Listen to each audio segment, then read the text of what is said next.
Welcome back to the Think Bigger Real Estate Show. I'm your host, Justin Stoddard, and I am thrilled today, absolutely thrilled today to have with me a legendary real estate trainer, coach, leader, Mr. Don Hobbs. Anybody who's been in the industry for any period of time will know Don's name. In fact, prior to real estate, he was. We were just talking about his personal relationship with Jim Rohn and Tony Robbins, just some of the biggest minds in personal development. And so before we get into the topic, I just want to thank you, Don, for taking some time to be here and pouring into the audience today. Hey, Justin, I'm so happy to be here. I love your energy. I love who you are and what you're doing. And I'm thrilled. It's always a fun thing to be to get a chance to talk to a group like this. That's awesome. Well, I know they're going to be thrilled to hear what you have to share with them today. So let's dive in. The way I've set up really today's conversation is there are agents in the country that Don knows, Don's coach, that are not lowering their commissions amidst industry disruption. Right. They're raising their commissions. They're going 7%, 8%, not even 10%. Is that feasible? It almost seems like it could not be possible in a world where you've got 1% listing offerings everywhere you go on all the billboards and buses you're by, right? Or Redfin or whoever, right? It's right, whoever. Yeah. Exactly. How are people doing this, Don? How is that? It's real. You're telling me that you know people that are doing this and they're having success with it, not just once on an unassuming buyer seller, like they're doing it, like they demand that. Yeah, in fact, it's funny you went for that right away, because that's such an interesting thing. More pressure, and there's so much sameness amongst realtors. And Justin, that's the challenge, right? We're just a giant commodity group. You know, if you think about any commodity, I don't care if it's, I can buy Lexus here or Lexus there, but here it's $1,000 cheaper. I mean, if things are the same, then price is the only thing that matters. When things are not the same, we don't mind paying more for more. We don't mind paying more for a brand we trust, a name we know, but we do mind paying more for the same. And that's the challenge. And realtors have made themselves that way. So I think the biggest thing I would say is it's really about branding and really about building something that people can identify with and hold on to as, she's the expert, or he knows my market. He is the guy, or she is the gal, that makes it work. And we're not afraid to pay for that. We just, in fact, I had somebody the other day that walked in and he said his listing contract was already filled out at 7%. And they actually said to him, we were concerned about the commission, and he thought it was going to be a pressure down. And they said, we thought she'd be more. And it was, I just laughed my butt off when I heard that. I was like, how cool is that, to think that the expectation of value was so high? They were shocked and surprised pleasantly at 7%. It's really cool, but that has to do with the brand. And you can't do that by just being a realtor. You can't do that by being one of the multitude. You can't do that by doing what most realtors do. You can't. It's not going to happen. I love that. You and I have studied some of the same sources, and there's this concept about becoming an expert. And I know that's one thing that when you coach and teach and train, it's how do people, as you identified, separate themselves from the masses and truly become an expert. Let's talk about this concept of gaining expertise so that one can be moving in the direction that these agents you're talking about are moving, right? Which is, we're not lowering our prices. And if, in fact, we may be doubling down on our value, therefore we're more valuable and can charge more. Yeah, absolutely. And so let's do this, because I know you and I talked about a book that we both like and have in our libraries called Expert Secrets. So let's start with a recommendation. Let's give our man and Russell Brunson a good plug right there, and go sell some books. But Russell Brunson's got this concept of being the attractive character, the interesting character, that person. And I think that agents don't see themselves that way. What you realize today, if you look around, if you're at all observant, you see that there are people with less talent in almost any industry that have made themselves somebody by raising their profile and becoming the expert. And one thing I want to make sure, and again, I'm certainly going to promote that, the agent needs to get to be good. I mean, they need to be an expert. They need to find out, what that niche is, and then everything about that group and that style of property or whatever it is. But the biggest thing is, remember that we don't find out if you're good or not good until after we've called you. So the reality is that only leads to the legend of more. By the way, thanks for the word legend. It makes me feel when you said that, I was like, I think that means I'm old, but I'm living. I'm a living. It's okay. But it makes them, the legend that, this is who we need to call. So it's more how we get people, the perception, if you will, the perception of expertise that makes me feel like they're the answer to my my problem, they're the solution to my real estate needs, right? And it comes down to, how do we become somebody's realtor, Justin, before they actually need one? And most realtors don't think that way. They're like, how do I get to them just as they need one? How do I get to them to be one of the 3 or 4 or 5 being interviewed? And I'm saying, how do we just eliminate the competition and get them to call and say, Justin, come list me, right? That's the end all be all. Yeah. There's nirvana. Yeah. Where you have somebody calling and say, boy, Don, do you have time to come list my house? I know you're really busy. I know you're highly sought after. Yeah. And when they do that, what happens, and this is what's so perfect about the scenario, is I call you and say, come list me. When you come, you're not having to justify your price. You're not having to tell me all the things you're going to do. There's no over promising, because it's almost like, whatever you do that sells everything we see around here, do that for us. That's what happens when you reach that level of brand and recognition. And we talked a little bit about kind of that first step in Expert Secrets, right? Is becoming an attractive character, right? And we're not talking about your physique and how good your hair looks.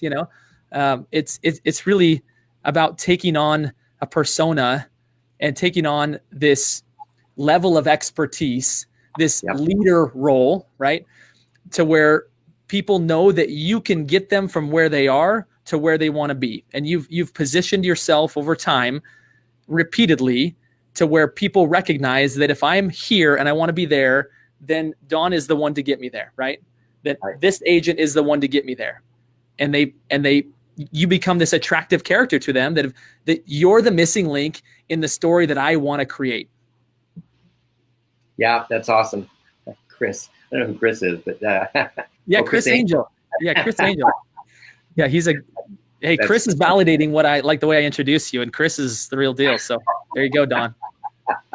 Becoming unanimous today. Yeah, so I think you're right on, though, Justin. It's really how we get people to see the things. And by the way, today, where it used to be that you had to be an expert, and then it would take a long time for that expertise to be known. Today, it's video, it's social media. There's so many ways of demonstrating, and it's not bragging. It's personal branding, personal marketing.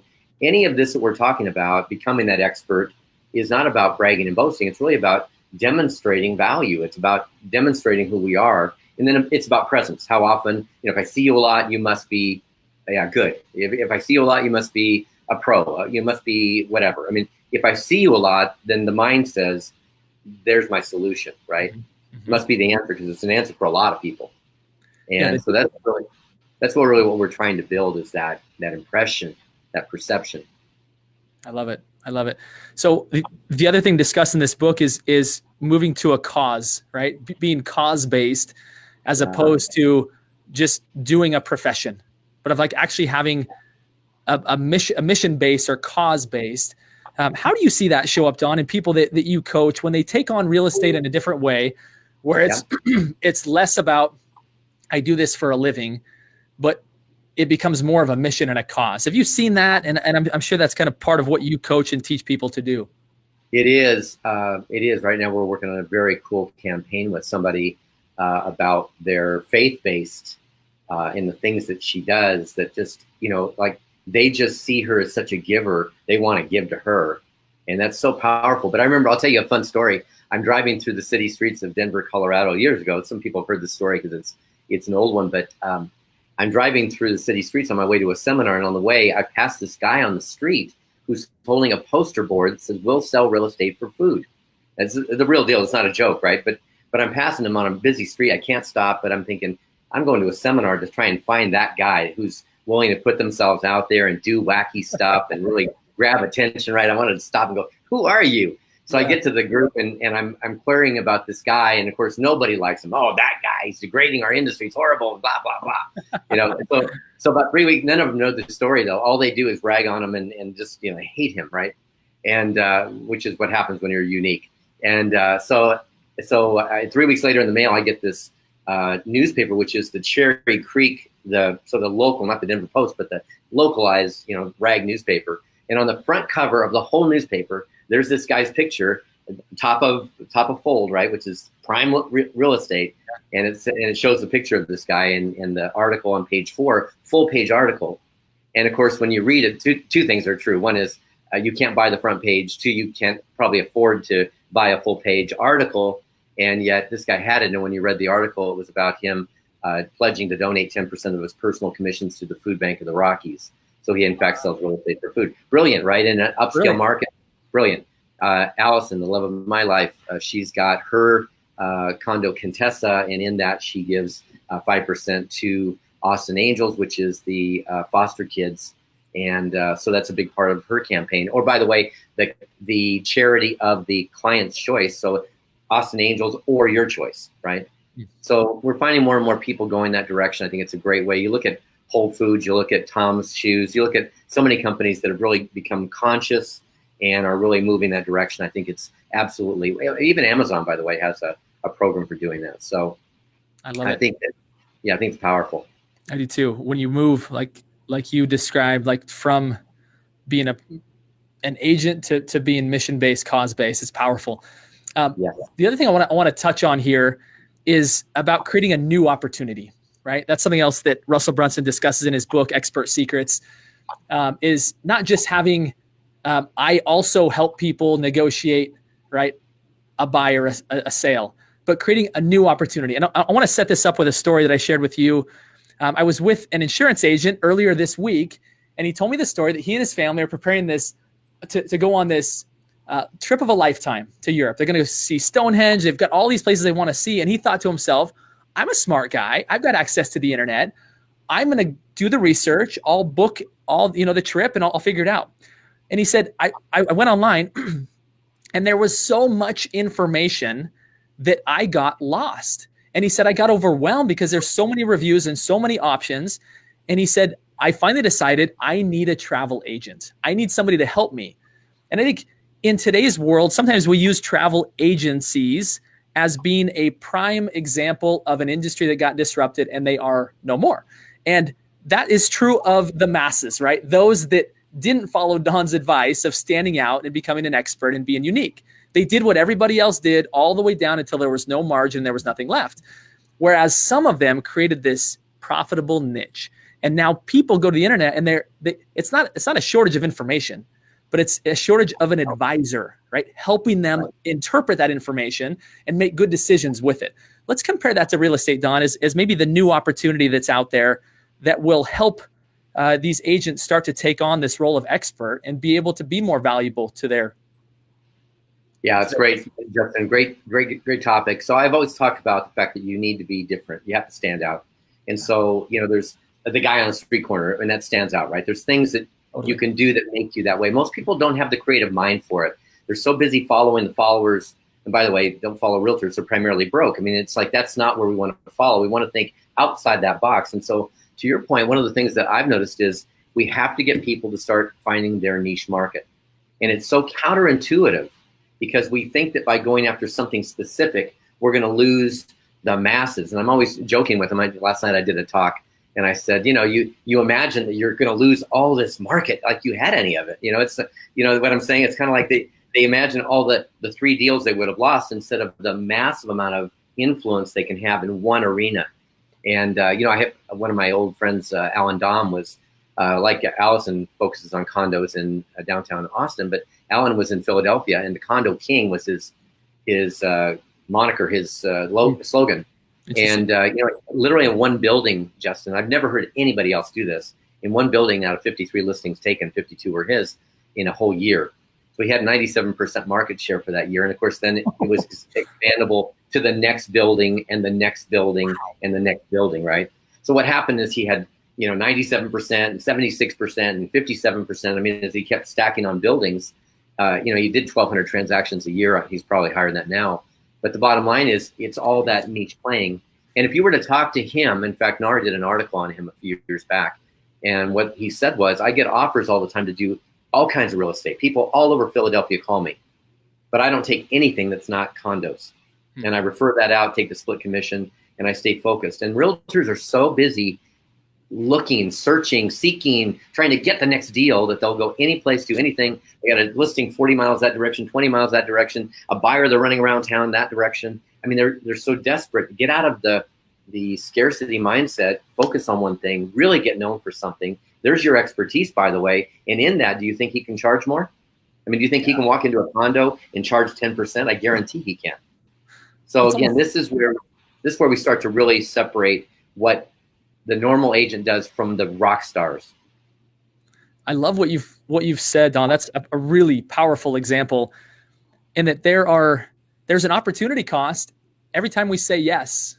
We're also saying no to something else, and if it's not our niche, then we're going to pay a price for that, and we might not know what that price is until we look at an example like you just described of somebody that said no single family residence, no this, no that, no that, because that allows me to say yes to condos, yes, and it becomes like you said, your brand and your niche, and people have to go to you because you're the one who spends all of your time and efforts and energy building the associations and the network and the expertise in that particular area. Yeah, for sure. That's exactly what it is. And I think when people get the simplicity of that, like I would almost say anybody who wants to start a real estate business, I don't care if they're brand new, a lot of times they'll go, well, let me get some general real estate experience and then I'll figure out what my niche is going to be. And I'm saying, like, what do you want to own? Name it, call it, you're it.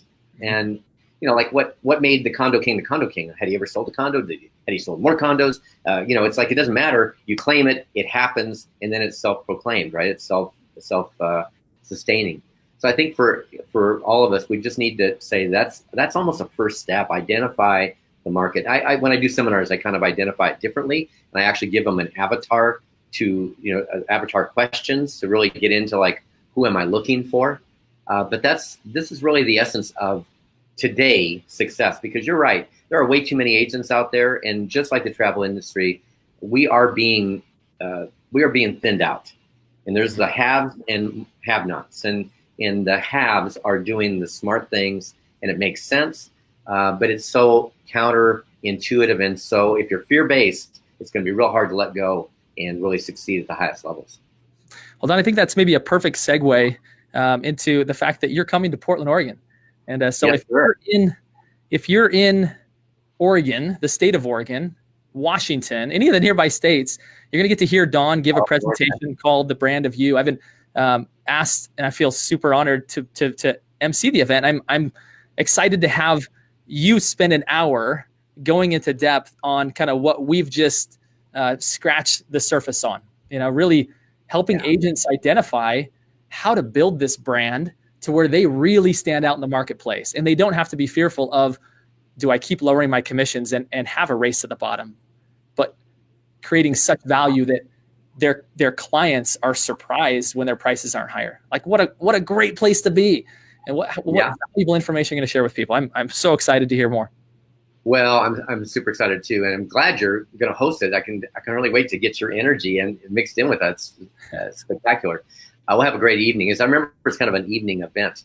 That's right. But yeah, we're going to get into, again, it's a short time. It's it's not a 1 day or 2 day program, but it does get into where we can talk about these very issues and where do we start that process, and then what are some of the tools. I always look at it, Justin, that there's, and I'll cover this, of course, but there's the niche, there's the target, there's the strategy.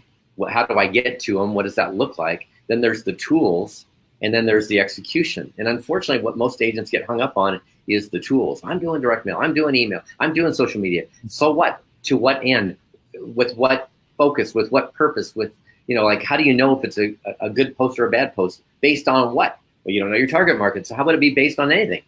So we really try and take them from that. We'll be talking about some of those very specific things they can do, and how they can get their presence way up and get seen way different than they are today. So we're going to have some time to do that. I look forward to it big time, and we'll get in some of the tools, the tricks, and even the mindset, because so much of it starts here, right? We're not going to change our actions, so we change our thought process and how we see ourselves and what we are building. So are we chasing it? We just started an agent in Austin with our team, and I said to her, today you're looking for your first deal. In 10 years, the sad part is you could be looking for your next deal.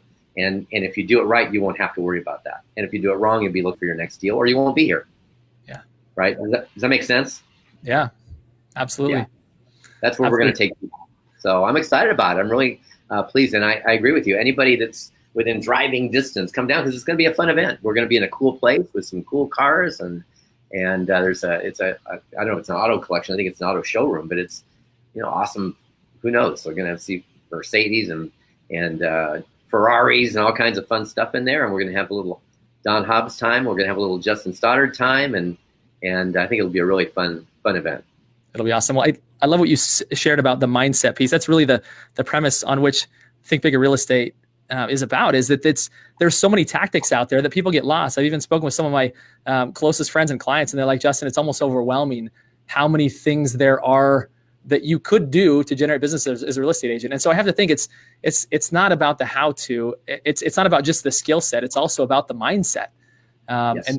And a big mission that I'm on is to help grow the people so that they have the capacity to choose and implement the right tactics. So anyway, I'm gonna tell you, if we ever get a chance to talk, if we ever get a chance to do something, my time with Jim Rohn and the years that I've had, I'd love to contribute to that Think Big part, because there's so much that we can do with our different thinking that will change everything in our lives.